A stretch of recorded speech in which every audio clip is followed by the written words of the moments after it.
Chaleureuse, charismatique, proche des gens, c'est à ces qualités humaines que Michelle Bachelet doit sa grande popularité au Chili. La candidate de la coalition de gauche a connu une ascension qui a fait d'elle la première femme élue présidente d'un pays sud-américain.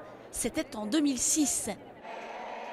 10 ans après son entrée en politique, elle remporte alors l'élection avec 53% des voix.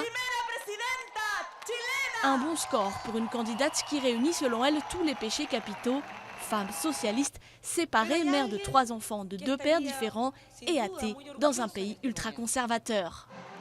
Elle quitte le pouvoir avec une popularité record en 2010, ne pouvant briguer un second mandat consécutif conformément à la Constitution.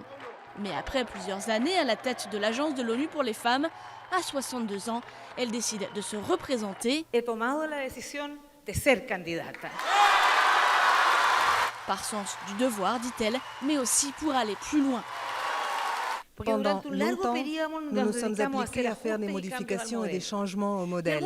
Certains d'entre eux furent bons, d'autres clairement insuffisants. Nous devons mener à terme des réformes profondes si nous voulons nous débarrasser pour de bon des inégalités dans notre pays. Lors de son premier mandat, les Chiliens lui doivent l'établissement d'une retraite pour les plus pauvres et la mise en place d'un nouveau système de transport. Pas assez pour certains qui espèrent mieux.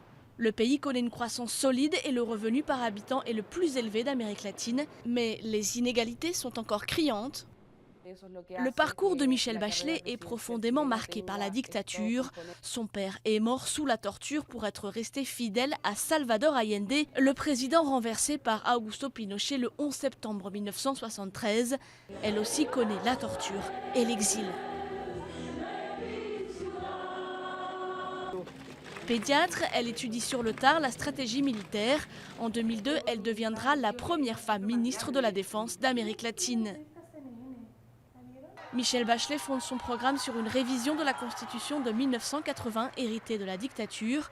Grâce à une réforme fiscale, elle a promis aussi de réformer un système éducatif largement privatisé et à 2 vitesses. Elle veut aussi améliorer la santé et les services publics.